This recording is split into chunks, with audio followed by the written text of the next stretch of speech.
1991 সাল। Soviet union ভেঙে পড়েছে, রাশিয়া দেউলিয়া, তেলের দাম তলানিতে। সাধারণ মানুষ রাস্তায় রুটির লাইনে দাঁড়িয়েছে। ওয়াশিংটনে তখন উৎসব। আমেরিকার কর্মকর্তারা ভাবছেন রাশিয়া শেষ, এই দেশটা আর কোনোদিন মাথা তুলতে পারবে না। আমেরিকার এখন প্রতিপক্ষ নেই, পৃথিবীতে একটাই পরাশক্তি, যুক্তরাষ্ট্র। আর ঠিক সেই মুহূর্তে 1999 সালের 31 ডিসেম্বর রাত বরিস ইয়েলৎসিন টেলিভিশনে বললেন, আমি পদত্যাগ করছি। রাশিয়া চমকে গেল, কারণ উত্তরসূরির নাম কেউ জানত না। তার নাম Vladimir Putin. Vladimir Putin, 17 years and the most powerful man in the world. আমেরিকার গোয়েন্দা সংস্থাগুলো ফাইল খুলে দেখল কেজিবি এর মাঝারি মানের একজন অফিসার রাজনীতিতে নতুন, বেশি দিন টিকবে না। সেই ভুল হিসাবটাই ছিল আমেরিকার প্রথম পরাজয়। যে মানুষটাকে কেউ চিনত না, তিনি রাশিয়ার ক্ষমতায় টিকে গেলেন দীর্ঘ 27 বছর। শোনা যায় 2036 সাল পর্যন্ত, অর্থাৎ 83 বছর বয়স হওয়া পর্যন্ত তিনি ক্রেমলিনে নিজের রাজত্ব বজায় রাখতে পারেন। 1999 থেকে 2026 পর্যন্ত আমেরিকায় 6টি মেয়াদে 5 জন শক্তিশালী প্রেসিডেন্ট আসলেন এবং গেলেন, কিন্তু পুতিন রয়ে গেলেন নিজের অবস্থানে অবিচল। আশ্চর্যের বিষয় হল, এদের মধ্যে একজনের কাছে ছাড়া বাকি সবার কাছেই পুতিন ছিলেন এক রহস্যময় এবং পরাজয়ের প্রতিপক্ষ। আজ আমরা দেখব 5 ফুট 7 ইঞ্চির এই প্রাক্তন কেজিবি এজেন্ট কিভাবে হোয়াইট হাউসের 5 জন অধিপতির রাতের ঘুম কেড়ে নিয়েছিলেন। 2000 সালে যখন বিল ক্লিন্টন মস্কো সফরে যান, তখন তার মেয়াদের শেষ সময়, আর পুতিনের কেবল শুরু। ক্লিন্টন চেয়েছিলেন রাশিয়াকে পশ্চিমা ধাঁচের গণতন্ত্রে নিয়ে আসতে। পুতিনকে দেখলেন এক সুযোগ হিসেবে, নতুন মুখ, অনভিজ্ঞ, হয়তো পোষ মানবে। কিন্তু পুতিন কেজিবিতে কাটিয়েছেন পুরো যৌবন। মানুষ পড়া, মনোবিজ্ঞান বোঝা, ফাঁদ চেনা, এটাই তার পেশা। ক্লিন্টনের আমলেই ন্যাটো পোল্যান্ড, হাঙ্গেরি এবং চেক রিপাবলিককে তার জোটে টেনে নিল। রাশিয়ার দরজার সামনে পশ্চিমা সামরিক জোট এসে দাঁড়ালো। পুতিন সেটা দেখলেন, নোট করলেন, চুপ করে রইলেন, কারণ তার জানা ছিল সময় আসবে।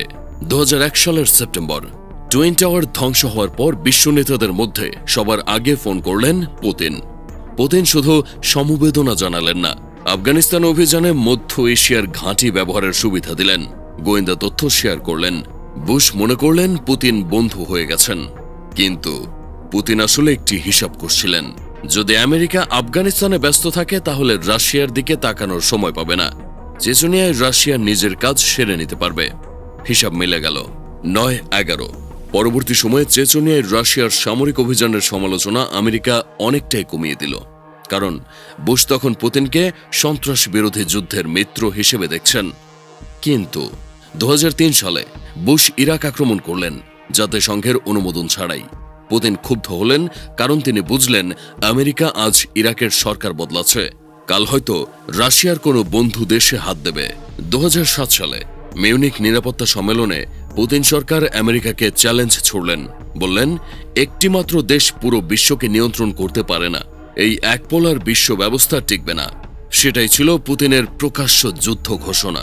2008 সালে যখন বুশ ইউক্রেন ও জর্জিয়াকে ন্যাটোর অন্তর্ভুক্ত করতে চাইলেন, পুতিন সরাসরি জর্জিয়ার সামরিক অভিযান চালিয়ে বাফার জোন তৈরি করলেন। আমেরিকা তখন ইরাক ও আফগান যুদ্ধে ব্যস্ত ছিল, তাই তারা রাশিয়ার বিরুদ্ধে সরাসরি কিছু করতে পারেনি। ফলস্বরূপ বুশ বিদায় নিলেন ব্যর্থতার গ্লানি নিয়ে। বুশ চলে গেলেন, পুতিন থাকলেন। বারাক ওবামা এলেন নতুন আশা নিয়ে, রাশিয়ার সাথে সম্পর্ক নতুন করে শুরু করতে চাইলেন। কিন্তু পুতিন ততদিনে বুঝে গেছেন আমেরিকার প্রতিটি প্রেসিডেন্টই একই কথা বলে, একই ফাঁদ পাতে। 2013 সালে সিরিয়ায় রাসায়নিক অস্ত্র ব্যবহারের পর ওবামা ঘোষণা দিলেন সামরিক হামলার, কিন্তু শেষ মুহূর্তে দ্বিধায় পড়লেন, কংগ্রেসের অনুমোদনের অপেক্ষায় বসলেন। পুতিন সেই ফাঁকে মাঠে নামলেন, প্রস্তাব দিলেন আমেরিকা হামলা না করলে রাশিয়া নিশ্চিত করবে সিরিয়ার রাসায়নিক অস্ত্র ধ্বংস হবে। ওবামা রাজি হলেন। পুতিন বিশ্বমঞ্চে শান্তি দূত সাজলেন। আসাদ ক্ষমতায় রইলেন, আমেরিকা ফাঁদে পড়ল। তারপর 2014 সালে ইউক্রেন। পুতিন মুখোশধারী সৈন্য পাঠিয়ে ক্রিমিয়া দখল করলেন, কোনো আনুষ্ঠানিক যুদ্ধ ঘোষণা ছাড়াই। বিশ্ব অবাক হয়ে দেখল, দ্বিতীয় বিশ্বযুদ্ধের পর ইউরোপে এই প্রথম কোনো দেশের সীমানা জোর করে পরিবর্তন হল। ওবামা নিষেধাজ্ঞা দিলেন, পুতিন হাসলেন, কারণ তিনি জানতেন ইউরোপ রাশিয়ার গ্যাস ছাড়া চলতে পারবে না। ডোনাল্ড ট্রাম্পের উত্থান পুতিনের জন্য একটি অপ্রত্যাশিত সুযোগ। মার্কিন গোয়েন্দা সংস্থা তদন্ত করে জানালো রাশিয়া 2016 সালের নির্বাচনে হস্তক্ষেপ করেছে, পুতিন ট্রাম্পকে জেতাতে সাহায্য করেছে।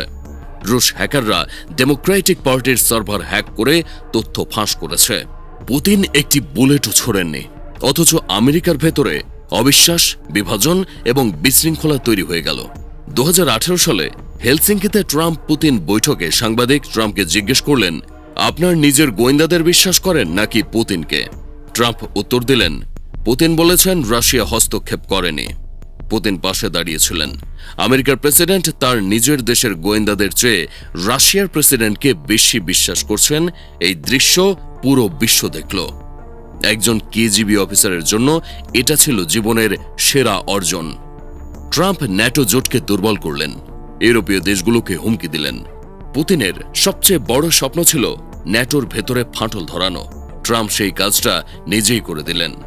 বাইডেন পুতিনের সবচেয়ে কঠিন প্রতিপক্ষ। 2022 সালের 24 ফেব্রুয়ারি ভোর 5টা ইউক্রেনে রাশিয়ার মিসাইল পড়তে শুরু করল। পুতিনের পরিকল্পনা ছিল 3 থেকে 4 দিনেই কিয়েভ পতন হবে, জেলেনস্কি পালাবেন। কিন্তু জেলেনস্কি পালালেন না, রাস্তায় ভিডিও করে বললেন, আমি এখানে আছি। এবং বাইডেন চাল দিলেন না, পুতিন আশা করেননি। বাইডেন প্রতিদিন রাশিয়ার গোপন পরিকল্পনা প্রকাশ্যে ফাঁস করতে শুরু করলেন। এটা ছিল সম্পূর্ণ নতুন একটি কৌশল। পুতিন আশা করেছিলেন বিশ্ব চুপ থাকবে। বাইডেন বিশ্বকে প্রতিটি পদক্ষেপ জানিয়ে দিলেন এবং পুতিনের প্রতিটি মিথ্যাকে সামনে নিয়ে এলেন। ইউক্রেনে জেভেলিন ক্ষেপণাস্ত্র পৌঁছালো, রাশিয়ার শত শত ট্যাঙ্ক পড়ে গেল। তারপর হিমার্স রকেট সিস্টেম, যা 100 কিলোমিটার দূরে থেকে রাশিয়ার কমান্ড সেন্টার গড়িয়ে দিল। পুতিন আটকে গেলেন দীর্ঘ যুদ্ধে, যা তিনি চাননি।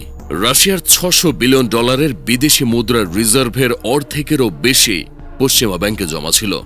বাইডেন সেগুলো জব্দ করলেন। রাশিয়ার অলিগার্কদের ইয়ট, ভিলা, ব্যাংক অ্যাকাউন্ট আটক হল। তারপর ফিনল্যান্ড এবং সুইডেন ন্যাটোতে যোগ দিল। পুতিন ন্যাটো বিস্তার ঠেকাতে ইউক্রেনে গেলেন, আর তার সামনেই রাশিয়ার সীমান্তে আরও বেশি ন্যাটো বেষ্টিত হয়ে গেল। 2023 সালে পুতিনের নিজের বিধ্বস্ত ভাড়াটে বাহিনী ওয়াগনার গ্রুপ বিদ্রোহ করল। মস্কোর দিকে ট্যাঙ্ক নিয়ে রওনা হল। 24 বছরের শাসনে এই প্রথম পুতিন অস্তিত্বের হুমকি দেখলেন। বিদ্রোহ থামল চুক্তিতে, কিন্তু 2 মাস পর ওয়াগনার প্রধান প্রিগোজেন রহস্যময় বিমান দুর্ঘটনায় মারা গেলেন। ট্রাম্প আবার, এবং খেলা পাল্টে গেছে। 2024 সালে ট্রাম্প ফিরলেন। ট্রাম্প প্রেসিডেন্ট হওয়ার পর 2026 সালের মার্চে রাশিয়ার তেল বিক্রির উপর থেকে নিষেধাজ্ঞা শিথিল করলেন। পুতিনের আয় বাড়ল, যুদ্ধ চালিয়ে যাওয়ার সুবিধা হল। ট্রাম্প জেলেনস্কিকে প্রকাশ্যে অপমান করলেন, ইউক্রেনকে চাপ দিলেন আলোচনায় বসতে। পুতিন অপেক্ষা করছেন, কারণ তিনি জানেন ধৈর্যই তার সবচেয়ে বড় অস্ত্র। বিশ্লেষকরা বলছেন, ট্রাম্পের চাওয়া আসলে ইউরোপকে এই যুদ্ধের বোঝা বহন করাতে বাধ্য করা এবং আমেরিকাকে কূটনৈতিক কেন্দ্রে রাখা। রাশিয়া আর ইউক্রেন নিয়ে চিন্তিত নয় এখন, সে চিন্তিত চীনের সাথে রাশিয়ার ঘনিষ্ঠতা নিয়ে। এই পুরো খেলায় পুতিন একটা জিনিস বারবার প্রমাণ করেছেন, তিনি দীর্ঘ খেলার মানুষ।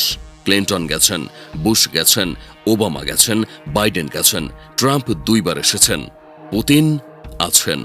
শেষ প্রশ্ন, কে জিতেছে আসলে? 2026 সালে এসে বিশ্লেষকরা বলছেন, এটা আর শুধু রাশিয়া বনাম আমেরিকার লড়াই নয়। চীন এই সমীকরণে ঢুকে গেছে। রাশিয়া চীন একসাথে পশ্চিমা ব্যবস্থাকে চ্যালেঞ্জ করছে। পুতিন একসময় পশ্চিমকে বলেছিলেন, আমাকে অংশীদার বানাও। পশ্চিম বলেছিল না। সেই না এর ফলাফল হলো আজকের দুনিয়া। একটা 5 ফুট 7 ইঞ্চির মানুষ, যাকে একসময় কেউ চিনত না, সে 27 বছর ধরে পৃথিবীর সবচেয়ে শক্তিশালী দেশকে ব্যতিব্যস্ত রেখেছে। জিতেছে কে, হেরেছে কে? উত্তরটা এখনো লেখা হয়নি।